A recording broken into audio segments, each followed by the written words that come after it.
रुकिए रुकिए रुकिए। क्या आप भी टेंस से परेशान रहते हैं? क्या आपको भी टेंशन लगता है? तो स्टूडेंट्स, आज का वीडियो मैं आपके लिए ही लेकर के आया हूं। आज हम पढ़ने वाले हैं टेंस को। जी हाँ, मैं हूं सुरेंद्र और आप मुझे देख रहे हैं सुरेंद्रा क्लासेस पर। आइए स्टूडेंट्स, सबसे पहले हम देखते हैं टेंस क्या है। मैं आपको टेंस के बारे में बताता हूं। टेंस टेंस हमारा क्या होता है, हमें सबसे पहले यह जानना है कि व्हाट इज टेंस। तो मैं आपको बता दूं कि tense is a method that is used to refer time. Tense हमारा वह होता है जो टाइम को और वर्क को रेफर करता है स्टूडेंट्स। तो टेंस टाइम को बताता है। तो मैं आपको यह बताने का प्रयास कर रहा हूं कि हमारा टाइम कितने प्रकार का होता है। तो जो हमारा टाइम होता है स्टूडेंट्स, टाइम हमारा 3 तरह का होता है। टाइम हमारा 3 तरह का होता है। हमारा सबसे पहला होता है प्रेजेंट, जो चल रहा होता है। एक हमारा होता है प्रेजेंट, दूसरा हमारा होता है पास्ट, और तीसरा हमारा होता है फ्यूचर। प्रेजेंट, पास्ट और फ्यूचर, वर्तमान काल, भूतकाल और भविष्य काल। मैं आपको पढ़ा रहा हूं, आप मुझे यूट्यूब पर देख रहे हैं। प्रेजेंट टेंस है। आप मेरा कल वाला वीडियो देख लिए थे, यह हमारा पास्ट है।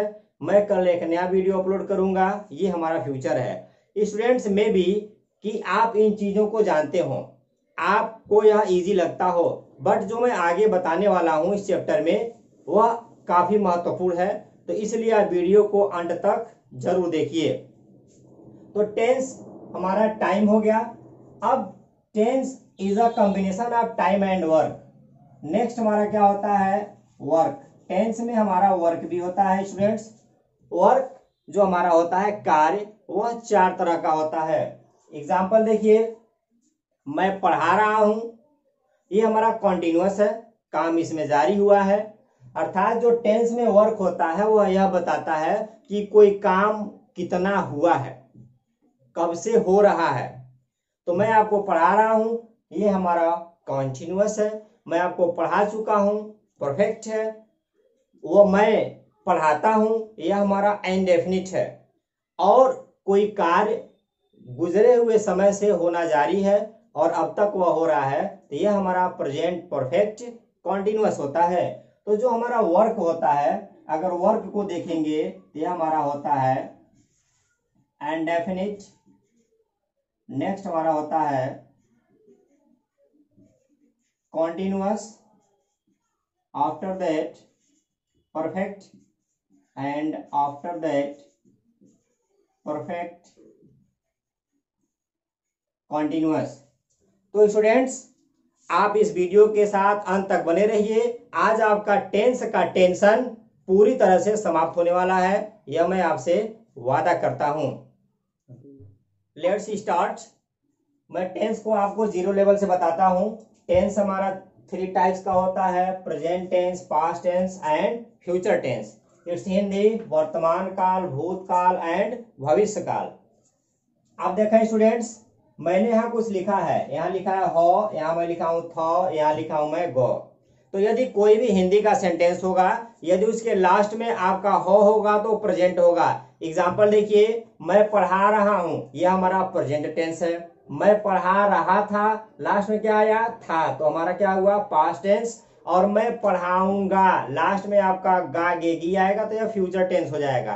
तो सेंटेंस के लास्ट में हो आता है या है, हूं, हो आता है तो प्रेजेंट है। थ यानी था, थे, थी आता है तो पास्ट है। और गो यानी गा गेगी आता है तो फ्यूचर है। आइए आगे बढ़ते हैं। अब जो हमारे यह 3 टेंसेज होते हैं, इनके 4 पार्ट्स होते हैं। तो आइए हम उस पार्ट्स को जानते हैं। सबसे पहला हमारा क्या पार्ट्स होता है स्टूडेंट्स, हमारा होता है इंडेफिनिट। पहला पार्ट क्या होता है, indefinite. Next part is continuous, and third is perfect and fourth is perfect continuous. तो प्रेजेंट का भी यह 4 पार्ट्स होता है, पास्ट का भी यह 4 पार्ट्स होता है और फ्यूचर का भी यह हमारा 4 पार्ट्स होता है। आप ऐसे कह सकते हैं कि ये टेंस के 3 बेटे हैं, प्रेजेंट, पास्ट और फ्यूचर, और इसके जो तीनों बेटे हैं उनके 4 पुत्र हैं, समान है। अर्थात प्रेजेंट का भी 4 यही पार्ट्स है, पास्ट का भी यही है और फ्यूचर का भी हमारा यही है। तो देखा स्टूडेंट्स, टेंस हमारा कितना होता है 3 और इसके पार्ट्स कितने होते हैं 4, तो 3 × 4 = 12 हमारे यह हो गए। अब मैं इनके बारे में आपको एक चीज बता दूं कि यदि किसी भी सेंटेंस के लास्ट में ता होगा, ता तेती, तो इंडेफिनिट होगा। यदि किसी भी सेंटेंस के लास्ट में रहा होगा, रहा मतलब रहा, रही, रहे, तो यह हमारा कॉन्टिन्यूअस होगा। यदि किसी के लास्ट में हमारा परफेक्ट होगा, अर्थात हिंदी सेंटेंस के लास्ट में चुका अर्थात चुका, चुकी, चुके होगा तो परफेक्ट होगा। और सेंटेंस के लास्ट में रहा प्लस समय यदि होगा तो यह हमारा परफेक्ट कॉन्टिन्यूअस होगा। आइए मैं आपको एग्जांपल से समझाता हूं। एक छोटा सा एग्जांपल देखें, वह पढ़ता है, वह पढ़ता है। सबसे पहले हम सेंटेंस के लास्ट में जाएंगे। सेंटेंस के लास्ट में हमारा एक वर्ड है। देखा स्टूडेंट्स, तो है दिया है, तो यह प्रेजेंट, पास्ट और फ्यूचर, इन तीनों में से कौन से टेंस का है, प्रेजेंट का है, तो यह हमारा हो गया प्रेजेंट का।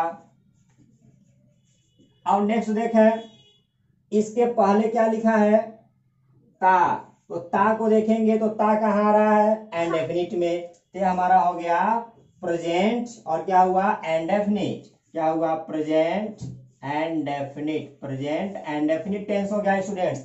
एक सेंटेंस है, मैं पढ़ा रहा हूं, लास्ट में क्या आ गया, हूं, तो प्रेजेंट हुआ, उसके पहले रहा आया तो कॉन्टिन्यूअस अर्थात प्रेजेंट कॉन्टिन्यूअस।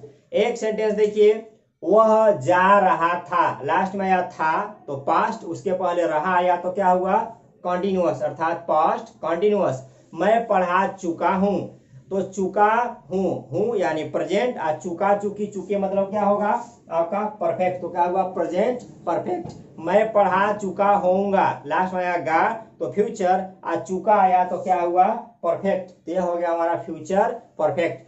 तो स्टूडेंट्स, आई होप कि यदि आप कोई भी हिंदी सेंटेंस अगर आप देखेंगे तो वह किस टेंस में लिखा है और उसका कौन सा पार्ट्स है, आप इसको बहुत इजीली फाइंड आउट कर लेंगे। देखा स्टूडेंट्स, हमारा जो सबसे पहला है प्रेजेंट, अब मैं इसको शुरू करता हूं, प्रेजेंट इंडेफिनिट पढ़ाना। आप देखें नंबर 1, मैं आपको बताता हूं present indefinite tense, it's Hindi वर्तमान अनिश्चित काल। इसका यदि आप पहचान देखेंगे, रिकॉग्निशन देखेंगे, तो हिंदी वाक्यों के नहीं, वाक्यों के मुख्य क्रिया के अंत में मेन वर्ब के रूप में ता है, ती है, ते है, ता हूं आदि शब्द लगे रहते हैं। देखिए है प्रेजेंट, ता इंडेफिनिट, प्रेजेंट इंडेफिनिट। मैं एक चीज और क्लियर कर दूं कि टेंस 3 होते हैं और इस 3 का हमारा 4 पार्ट्स होता है, और ये जो हमारा 1 पार्ट्स होता है इसको 4 सेंटेंसेस में लिखते हैं। वह हमारा होता है affirmative, negative, interrogative and interrogative plus negative. तो सबसे पहले हम स्टार्ट करते हैं अफर्मेटिव सेंटेंस या पॉजिटिव सेंटेंस, अफर्मेटिव सेंटेंस या पॉजिटिव सेंटेंस हम यहाँ स्टार्ट करते हैं। इससे हिंदी होगी साधारण वाक्य। जब किसी दिए गए वाक्य में किसी बात को नॉर्मली कह दिया जाता है तो हमारा साधारण वाक्य होता है। स्टूडेंट्स, जो हमारा टेंस होता है हिंदी वाला, उसको इंग्लिश में ट्रांसलेट करने के लिए कई रूल्स होते हैं। जो जनरल रूल है मैं उसको सबसे पहले बता रहा हूं कि सबसे पहले हम क्या लिखेंगे, सब्जेक्ट प्लस हमारा हो जाएगा main verb first form SNES plus हमारा हो जाएगा ऑब्जेक्ट प्लस हमारा हो जाएगा अदर वर्ड्स। ये हमारा स्ट्रक्चर होता है। इससे पहले मैं आपको एक चीज और क्लियर करा दूं कि जो हमारा हिंदी का सेंटेंस होता है, गौर कीजिएगा, जो हमारा हिंदी का सेंटेंस होता है, एक सेंटेंस है राम एक पत्र लिखता है, राम एक पत्र लिखता है। स्टूडेंट्स, जो हमारा हिंदी का सेंटेंस होता है वह SO और V के रूप में होता है। अर्थात हिंदी वाले सेंटेंस में सबसे पहले सब्जेक्ट लिखते हैं एंड आफ्टर सब्जेक्ट हमारा सीधे ऑब्जेक्ट आता है और उसके बाद हमारा वर्ब आता है। बट जब हम इसको इंग्लिश में कन्वर्ट करते हैं स्टूडेंट्स, तो यह हमारा SOV, हमारा S यही रह जाएगा, V पहले आ जाएगा, V और O हो जाता है, अर्थात SVO हो जाता है इंग्लिश में। आप इसको हमेशा अपने माइंड में रखिएगा कि इंग्लिश बनाते समय हम जो सेंटेंस होता है उसको SVO के रूप में लिखते हैं, तो सब्जेक्ट हमारा कॉमन होता है। और जो हमारा वर्ब होता है, अब वर्ब के हमारे 5 पार्ट्स हो जाते हैं, first form, second form, third form, SNDS form and ING form. Example देख लें आप, गो, वेंट, गॉन, गोज, गोइंग, ऐसे हमारा वर्ड्स का फॉर्म होता है, आगे आपको बताया जाएगा। अब आप देखें SVO के रूप में मैंने इसको लिखा हुआ है, S for subject, V for verb यानी मेन वर्ब मुख्य क्रिया, object and other word. Students देखिए करते क्या है, यदि आपको एज अ सब्जेक्ट के रूप में ही मिलेगा, सी, इट एंड सिंगुलर सब्जेक्ट अर्थात एक वचन कर्ता अगर मिलता है तो आप उसके साथ मेन वर्ब में S या ES लगा देंगे। नेक्स्ट देखिए, यदि आपको सब्जेक्ट के रूप में I, we, you, they and plural subject मिलते हैं तो आप क्या करेंगे, केवल मेन वर्ब की फर्स्ट फॉर्म ही यूज करेंगे, आप इसके लास्ट में S एंड ES नहीं लगाएंगे। स्टूडेंट्स, ही, सी, इट, इसको हम थर्ड पर्सन बोलेंगे, I, we first person singular plural, you second person and they third person plural के साथ S या ES का यूज नहीं किया जाता है।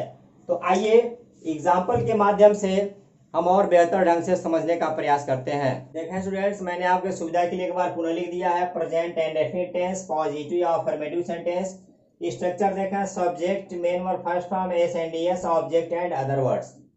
ही, she, it and singular subject होने पर S या ES लगा देंगे, I, we, you, they and plural subject होने पर S या ES नहीं लगाएंगे। क्यों लगाते हैं और क्यों नहीं लगाते हैं, यह मैं सारा कुछ आपको वीडियो में बताने वाला हूं। स्टूडेंट्स, सबसे पहले हम छोटे स्तर से शुरुआत करते हैं, हो सकता है आप जानते हो बट अंत तक देखिए। लिखा है वह पढ़ता है, बिल्कुल मैं एक छोटा सा सेंटेंस लिख रहा हूं, वह पढ़ता है। पहली बात आप सुन लीजिए, यदि सेंटेंस में एक्शन हो, एक्शन में ता लगा हो, तो ता के बाद है, हूं, हो की इंग्लिश इजारम नहीं लिखी जाती है।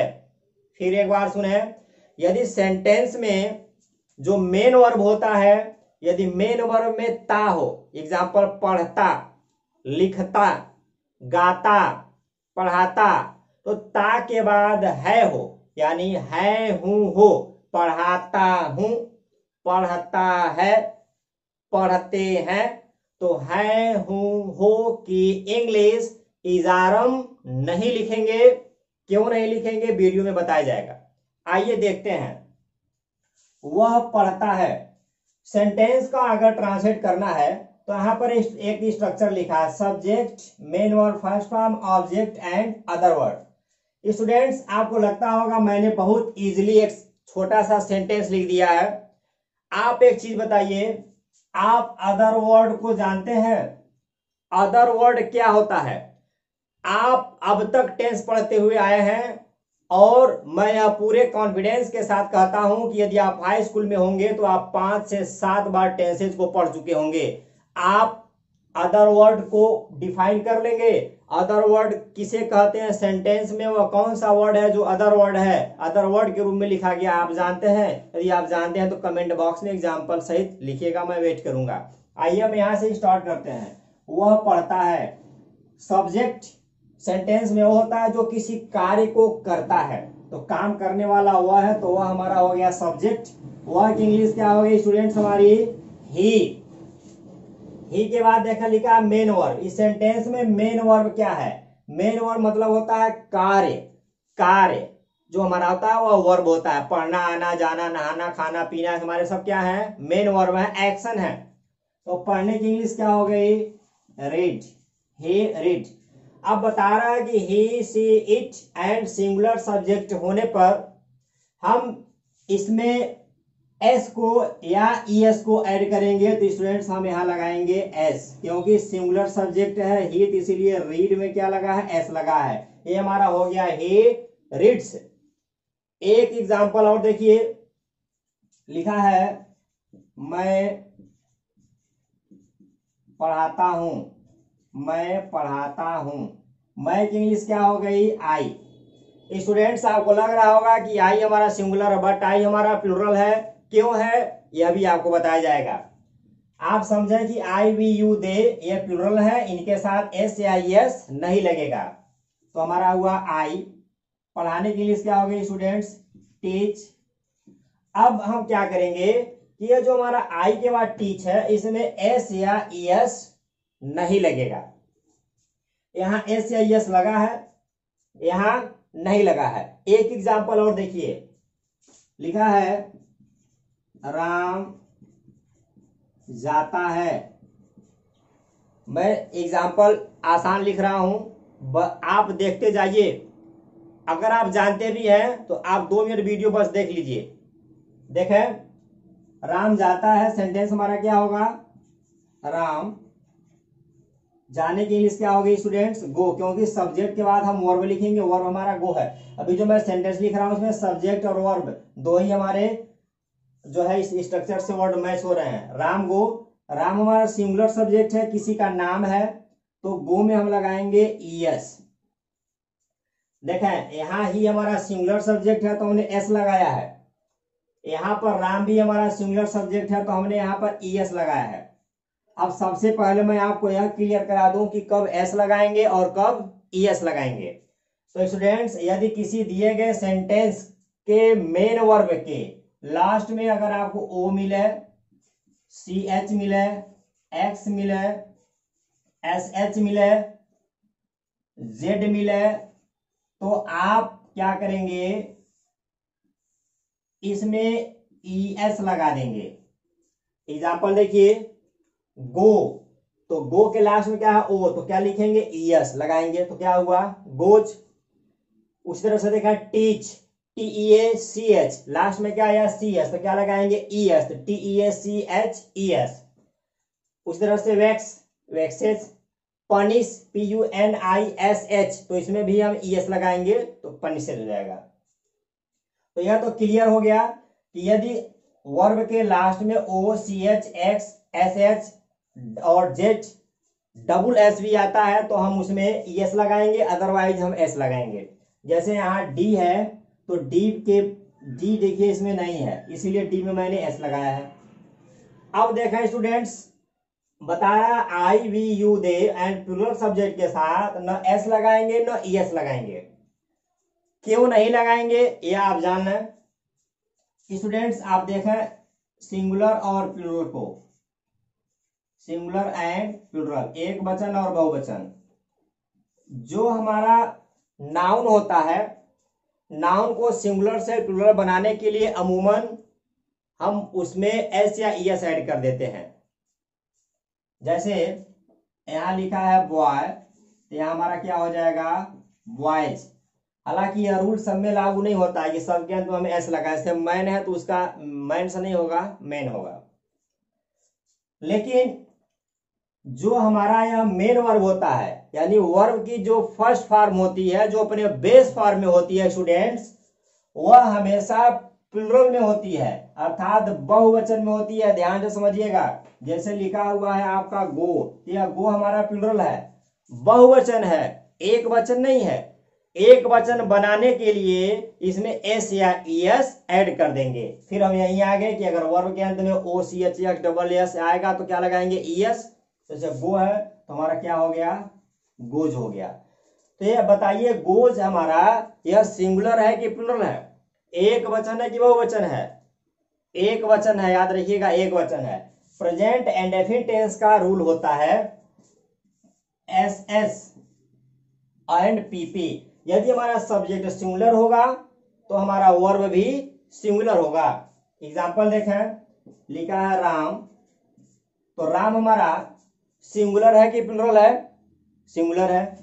यहां पर लिखा हुआ डांस, अब बताइए बेस फॉर्म में है तो जो वर्ब बेस फॉर्म में होता है वह सिंगुलर होता है, प्लुरल होता है? प्लुरल होता है। तो यह हमारा सिंगुलर हो गया, यह हमारा प्लुरल हो गया। इस बहुवचन को एक वचन में बदलने के लिए इसके लास्ट में हम एस या एस ऐड कर देंगे। अब यह हमारा हो गया एक वचन, तो एक वचन यहाँ, एक वचन यहाँ, दोनों हमारा कमिट सही है। उसी तरह से होता है हमारा पीपी। अगर हमारा सब्जेक्ट प्लुरल होगा तो वर्ब भी हमारा प्लुरल होगा। एग्जाम्पल देखें, लिखा है यू, आप, ये हमारा एक वचन है कि बहुवचन? बहुवचन। गाते हो तो यू सिंग। अब आप बताएं सिंग जो है यह एक वचन है कि बहुवचन है? बहुवचन है। तो यह हमारा पी प्लुरल हो गया, यह भी हमारा प्लुरल हो गया। यदि आपको नहीं समझ में आया है तो वीडियो में थोड़ा सा बैठ जाइए, फिर यहां से समझिए, आपको समझ में आएगा। आइए यहां पर आते हैं। तो यह हमारा सेंटेंस था।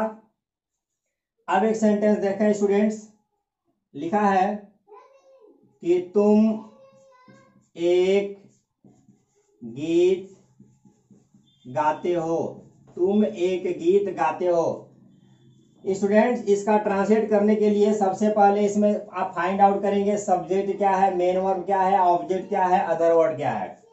तो तुम की इंग्लिश क्या हो गई, यू।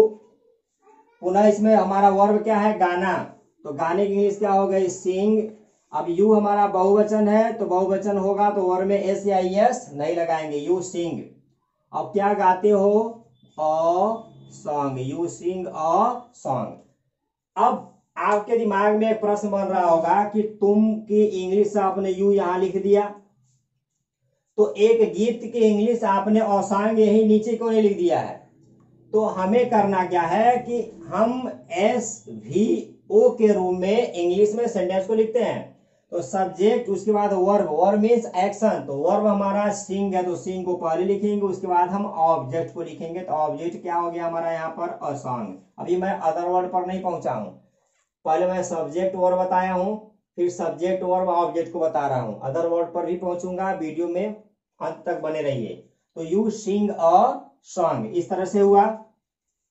अब एक सेंटेंस देखें, लिखा है मेरी माता जी मेरी मदद करती हैं। मेरी माता जी मेरी मदद करती हैं। स्टूडेंट्स अभी इस वीडियो में मैं जो आपको बताया हूं कि प्रेजेंट एंड डेफिनिट वाले वाक्यों में जो मेन वर्ब होता है, मेन वर्ब के लास्ट में ताहती होते हैं। यह जरूरी नहीं है कि यदि सेंटेंस के लास्ट में ताहती आए हो तो हमारा प्रेजेंट एंड डेफिनिट टेंस होगा, वह दूसरा भी हो सकता है। और कुछ ऐसे भी सेंटेंसेज हैं जिनके लास्ट में ताहती नहीं आते हैं, फिर भी उसकी इंग्लिश हम प्रेजेंट एंड डेफिनिट टेंस से बनाएंगे। तो यह सारा हम इस वीडियो में पढ़ने वाले हैं। सब्जेक्ट देखा हमारी क्या है यहाँ, मेरी माता जी, तो क्या हो जाएगा यहाँ, माई मदर, माई मदर। मेरी माता हो गया, इसमें हमारा देखिए सब्जेक्ट मेरी माता जी होगा, इसको मेन वर्ब लिखना। मेन वर्ब क्या है, मदद करना, मदद करने का क्या हुआ, हेल्प।